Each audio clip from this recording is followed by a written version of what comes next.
Hindi na sanang hahantong sa ganitong drama kung sasagutin lamang ang mga lehitimong katanungan sa Senado at sa House of Representatives. Ang katotohanan ay hindi dapat itokhang. Imbis na diretsahang sagot, nililihis pa sa kwentong chicheria.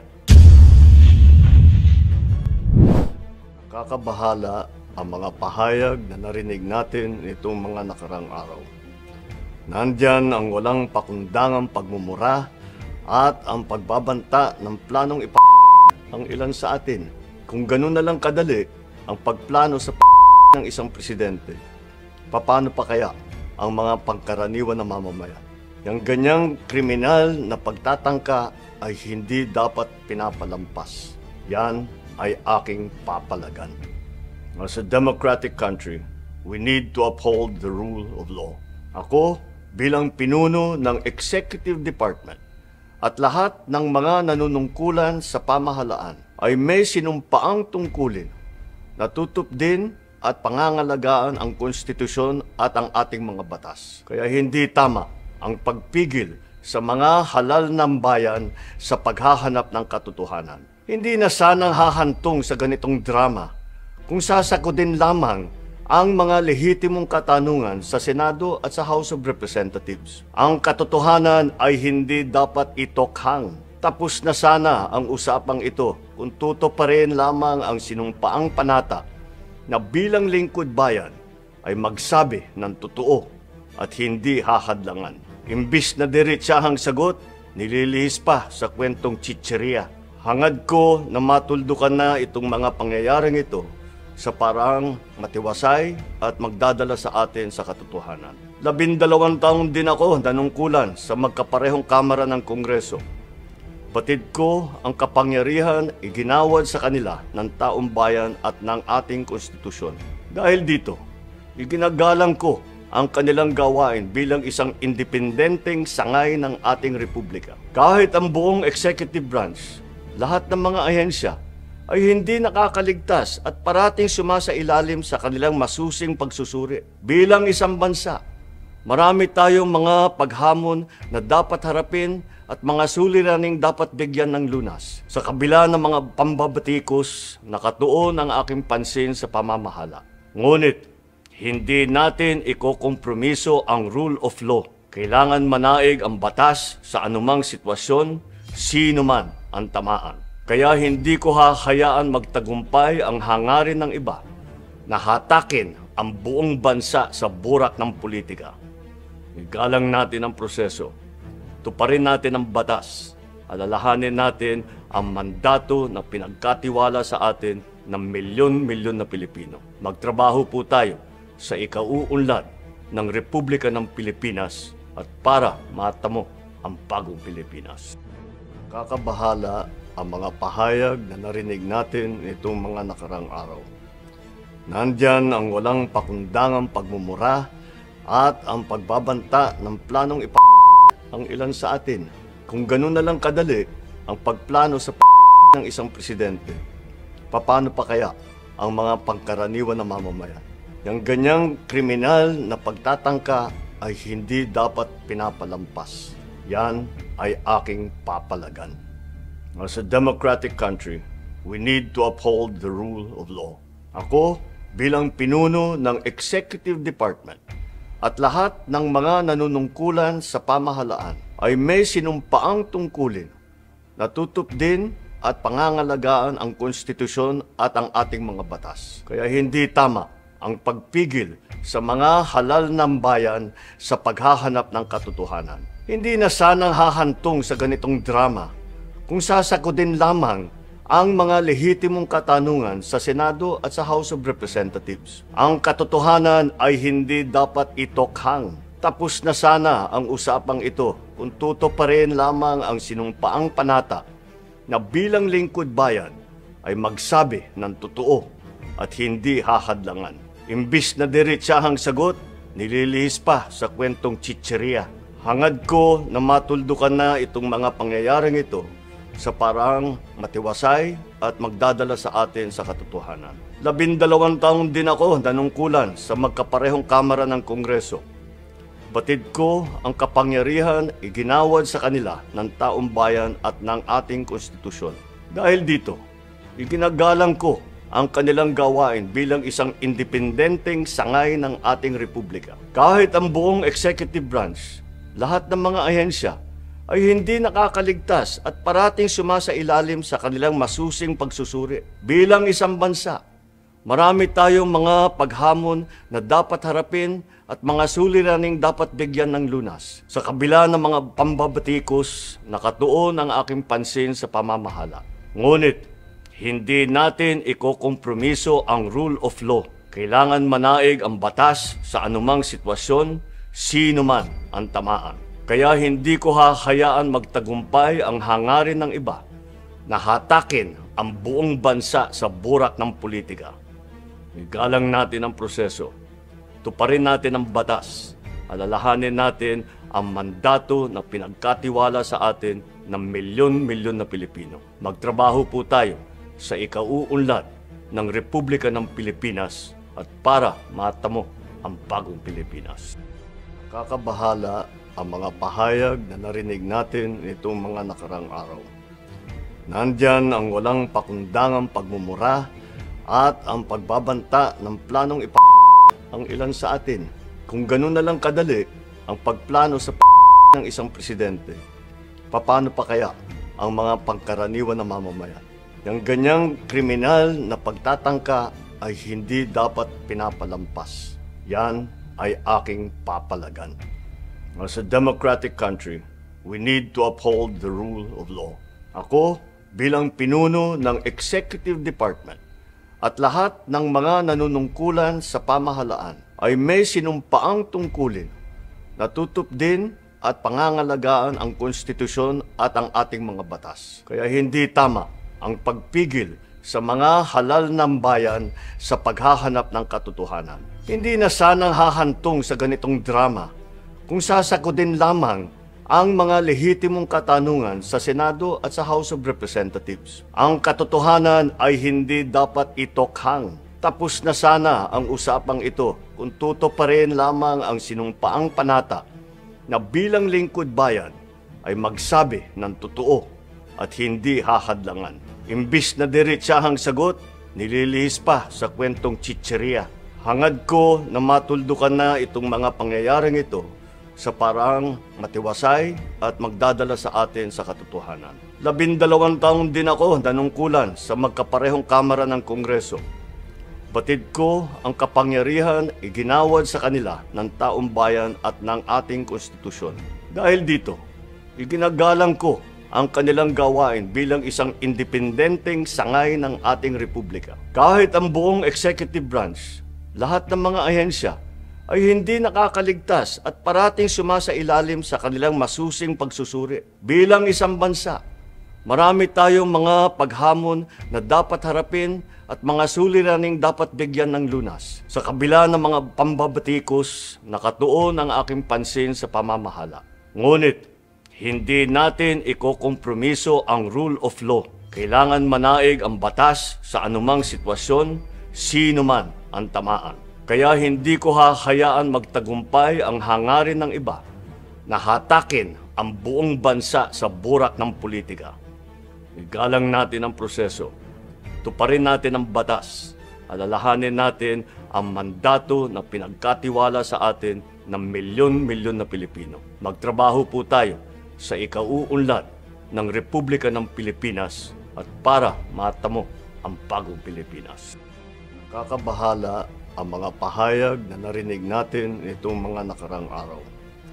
Nandyan ang walang pakundangang pagmumura at ang pagbabanta ng planong ang ilan sa atin.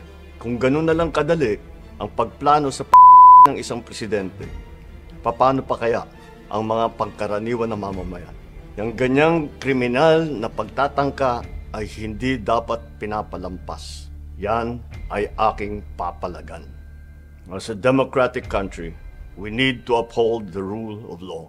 Ako, bilang pinuno ng Executive Department at lahat ng mga nanunungkulan sa pamahalaan ay may sinumpaang tungkulin na tutupdin at pangangalagaan ang konstitusyon at ang ating mga batas. Kaya hindi tama ang pagpigil sa mga halal ng bayan sa paghahanap ng katotohanan. Hindi na sanang hahantong sa ganitong drama kung sasakodin lamang ang mga lehitimong katanungan sa Senado at sa House of Representatives. Ang katotohanan ay hindi dapat itokhang.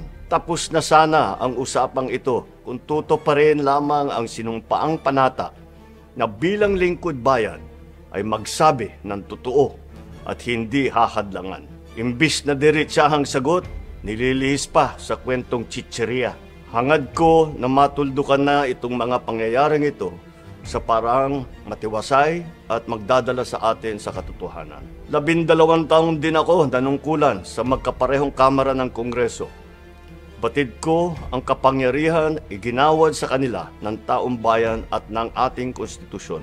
Dahil dito, iginagalang ko ang kanilang gawain bilang isang independenteng sangay ng ating republika. Kahit ang buong executive branch, lahat ng mga ahensya ay hindi nakakaligtas at parating sumasailalim sa kanilang masusing pagsusuri. Bilang isang bansa, marami tayong mga paghamon na dapat harapin at mga suliraning dapat bigyan ng lunas. Sa kabila ng mga pambabatikos, nakatuon ang aking pansin sa pamamahala.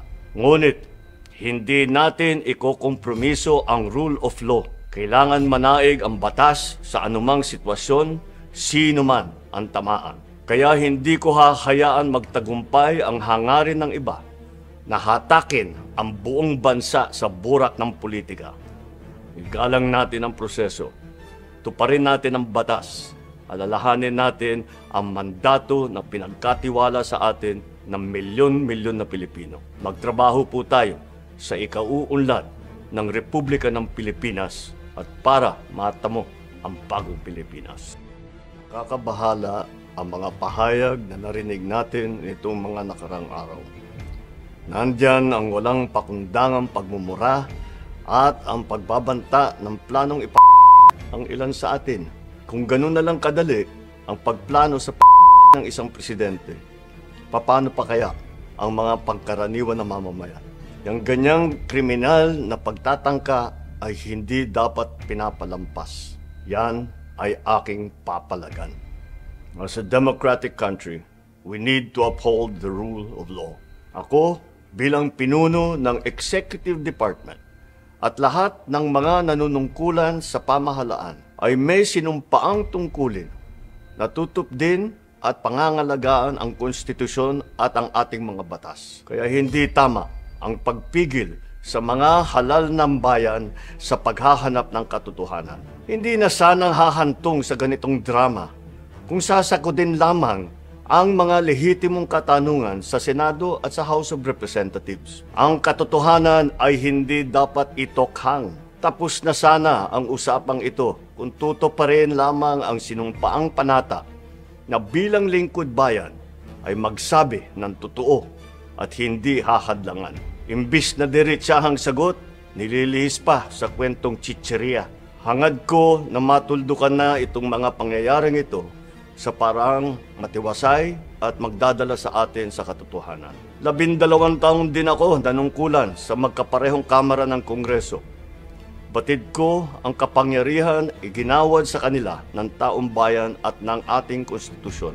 Dahil dito, iginagalang ko ang kanilang gawain bilang isang independenteng sangay ng ating republika. Kahit ang buong executive branch, lahat ng mga ahensya ay hindi nakakaligtas at parating sumasailalim sa kanilang masusing pagsusuri. Bilang isang bansa, marami tayong mga paghamon na dapat harapin at mga suliraning dapat bigyan ng lunas. Sa kabila ng mga pambabatikos, nakatuon ang aking pansin sa pamamahala. Ngunit, hindi natin ikokompromiso ang rule of law. Kailangan manaig ang batas sa anumang sitwasyon, sino man ang tamaan. Kaya hindi ko hahayaan magtagumpay ang hangarin ng iba na hatakin ang buong bansa sa burak ng politika. Igalang natin ang proseso. Tuparin natin ang batas. Alalahanin natin ang mandato na pinagkatiwala sa atin ng milyon-milyon na Pilipino. Magtrabaho po tayo sa ikauunlad ng Republika ng Pilipinas at para matamo ang bagong Pilipinas. Kakabahala ang mga pahayag na narinig natin nitong mga nakarang araw. Nandyan ang walang pakundangang pagmumura at ang pagbabanta ng planong ang ilan sa atin. Kung ganun na lang kadali ang pagplano sa ng isang presidente, paano pa kaya ang mga pangkaraniwan na mamamayan? Yang ganyang kriminal na pagtatangka ay hindi dapat pinapalampas. Yan ay aking papalagan. As a democratic country, we need to uphold the rule of law. Ako, bilang pinuno ng Executive Department at lahat ng mga nanunungkulan sa pamahalaan ay may sinumpaang tungkulin na tutupdin at pangangalagaan ang konstitusyon at ang ating mga batas. Kaya hindi tama ang pagpigil sa mga halal ng bayan sa paghahanap ng katotohanan. Hindi na sanang hahantong sa ganitong drama kung sasagutin lamang ang mga lehitimong katanungan sa Senado at sa House of Representatives. Ang katotohanan ay hindi dapat itokhang.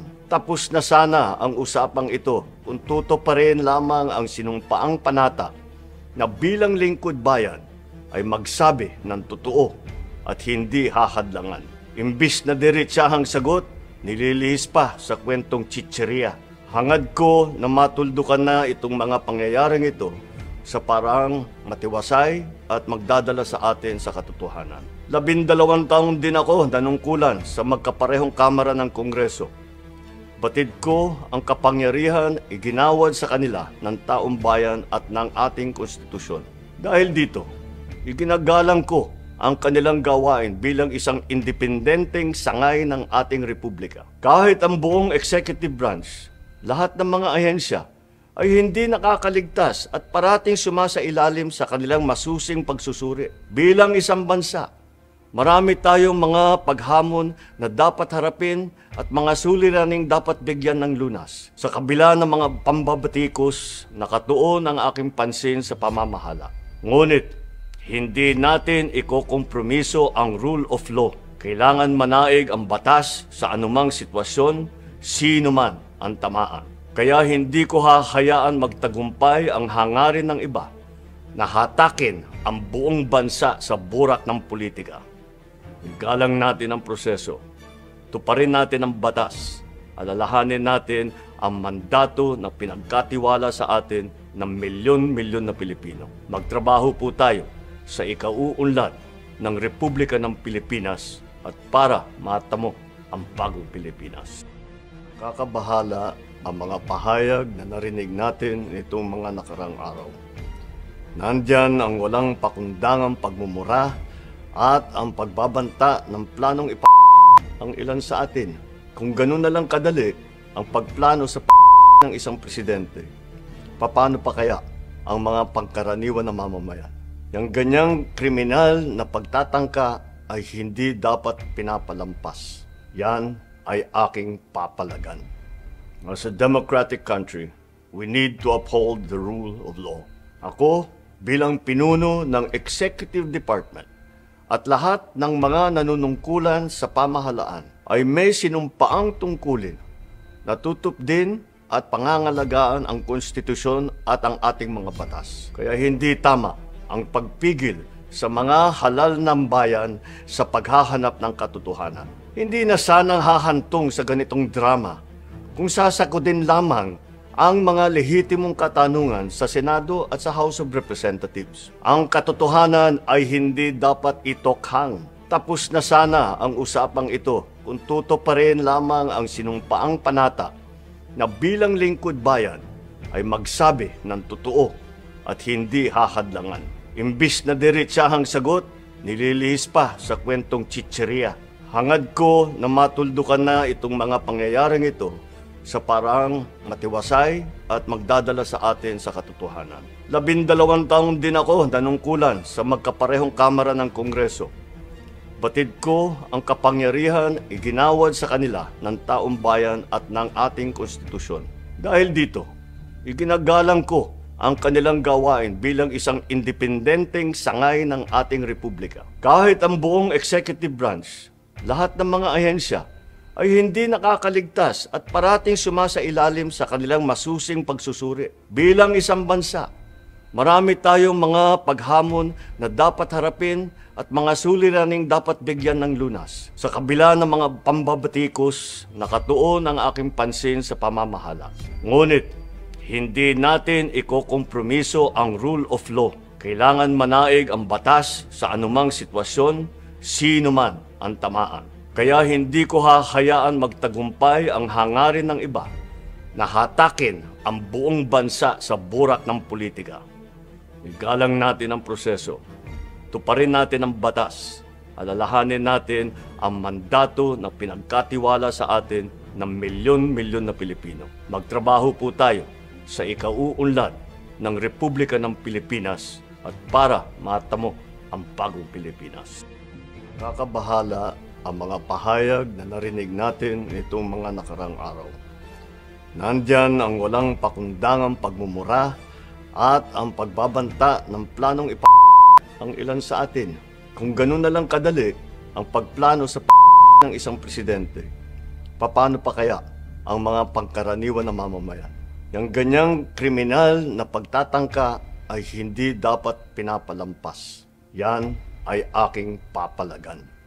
As a democratic country, we need to uphold the rule of law. Ako, bilang pinuno ng Executive Department at lahat ng mga nanunungkulan sa pamahalaan ay may sinumpaang tungkulin na tutupdin at pangangalagaan ang konstitusyon at ang ating mga batas. Kaya hindi tama ang pagpigil sa mga halal ng bayan sa paghahanap ng katotohanan. Hindi na sanang hahantong sa ganitong drama kung sasakodin lamang ang mga lehitimong katanungan sa Senado at sa House of Representatives. Ang katotohanan ay hindi dapat itokhang. Tapos na sana ang usapang ito kung tutuparin lamang ang sinumpaang panata na bilang lingkod bayan ay magsabi ng totoo at hindi hahadlangan. Imbis na diretsahang sagot, nililihis pa sa kwentong chicheria. Hangad ko na matuldukan na itong mga pangyayaring ito sa parang matiwasay at magdadala sa atin sa katotohanan. 12 taon din ako nanungkulan sa magkaparehong kamara ng Kongreso. Batid ko ang kapangyarihan iginawad sa kanila ng taong bayan at ng ating konstitusyon. Dahil dito, iginagalang ko ang kanilang gawain bilang isang independenteng sangay ng ating republika. Kahit ang buong executive branch, lahat ng mga ahensya ay hindi nakakaligtas at parating sumasailalim sa kanilang masusing pagsusuri. Bilang isang bansa, marami tayong mga paghamon na dapat harapin at mga suliraning dapat bigyan ng lunas. Sa kabila ng mga pambabatikos, nakatuon ang aking pansin sa pamamahala. Ngunit, hindi natin ikokompromiso ang rule of law. Kailangan manaig ang batas sa anumang sitwasyon, sino man ang tamaan. Kaya hindi ko hahayaan magtagumpay ang hangarin ng iba na hatakin ang buong bansa sa burak ng politika. Igalang natin ang proseso. Tuparin natin ang batas. Alalahanin natin ang mandato na pinagkatiwala sa atin ng milyon-milyon na Pilipino. Magtrabaho po tayo sa ikauunlad ng Republika ng Pilipinas at para matamo ang bagong Pilipinas. Kakabahala ang mga pahayag na narinig natin nitong mga nakarang araw. Nandyan ang walang pakundangang pagmumura at ang pagbabanta ng planong ang ilan sa atin. Kung ganun na lang kadali ang pagplano sa ng isang presidente, paano pa kaya ang mga pangkaraniwan na mamamayan? Yang ganyang kriminal na pagtatangka ay hindi dapat pinapalampas. Yan ay aking papalagan. As a democratic country, we need to uphold the rule of law. Ako, bilang pinuno ng Executive Department at lahat ng mga nanunungkulan sa pamahalaan ay may sinumpaang tungkulin na tutupdin at pangangalagaan ang konstitusyon at ang ating mga batas. Kaya hindi tama ang pagpigil sa mga halal ng bayan sa paghahanap ng katotohanan. Hindi na sanang hahantong sa ganitong drama kung sasagutin lamang ang mga lehitimong katanungan sa Senado at sa House of Representatives. Ang katotohanan ay hindi dapat itokhang. Tapos na sana ang usapang ito kung tutuparin lamang ang sinumpaang panata na bilang lingkod bayan ay magsabi ng totoo at hindi hahadlangan. Imbis na diretsahang sagot, nililihis pa sa kwentong chicheria. Hangad ko na matuldukan na itong mga pangyayaring ito sa parang matiwasay at magdadala sa atin sa katotohanan. 12 taon din ako nanungkulan sa magkaparehong kamara ng Kongreso. Batid ko ang kapangyarihan iginawad sa kanila ng taong bayan at ng ating konstitusyon. Dahil dito, iginagalang ko ang kanilang gawain bilang isang independenteng sangay ng ating republika. Kahit ang buong executive branch, lahat ng mga ahensya ay hindi nakakaligtas at parating sumasailalim sa kanilang masusing pagsusuri. Bilang isang bansa, marami tayong mga paghamon na dapat harapin at mga suliraning dapat bigyan ng lunas. Sa kabila ng mga pambabatikos, nakatuon ang aking pansin sa pamamahala. Ngunit, hindi natin ikokompromiso ang rule of law. Kailangan manaig ang batas sa anumang sitwasyon, sino man ang tamaan. Kaya hindi ko hahayaan magtagumpay ang hangarin ng iba na hatakin ang buong bansa sa burak ng politika. Igalang natin ang proseso, tuparin natin ang batas, alalahanin natin ang mandato na pinagkatiwala sa atin ng milyon-milyon na Pilipino. Magtrabaho po tayo sa ikauunlad ng Republika ng Pilipinas at para matamo ang bagong Pilipinas. Kakabahala ang mga pahayag na narinig natin nitong mga nakarang araw. Nandyan ang walang pakundangang pagmumura at ang pagbabanta ng planong ang ilan sa atin. Kung ganun na lang kadali ang pagplano sa ng isang presidente, paano pa kaya ang mga pangkaraniwan na mamamayan? Yang ganyang kriminal na pagtatangka ay hindi dapat pinapalampas. Yan ay aking papalagan. As a democratic country, we need to uphold the rule of law. Ako, bilang pinuno ng Executive Department at lahat ng mga nanunungkulan sa pamahalaan ay may sinumpaang tungkulin na tutupdin at pangangalagaan ang konstitusyon at ang ating mga batas. Kaya hindi tama ang pagpigil sa mga halal ng bayan sa paghahanap ng katotohanan. Hindi na sanang hahantong sa ganitong drama kung sasagutin lamang ang mga lehitimong katanungan sa Senado at sa House of Representatives. Ang katotohanan ay hindi dapat itokhang. Tapos na sana ang usapang ito kung tutuparin lamang ang sinumpaang panata na bilang lingkod bayan ay magsabi ng totoo at hindi hahadlangan. Imbis na diretsahang sagot, nililihis pa sa kwentong chicheria. Hangad ko na matuldukan na itong mga pangyayaring ito sa parang matiwasay at magdadala sa atin sa katotohanan. 12 taon din ako nanungkulan sa magkaparehong kamara ng Kongreso.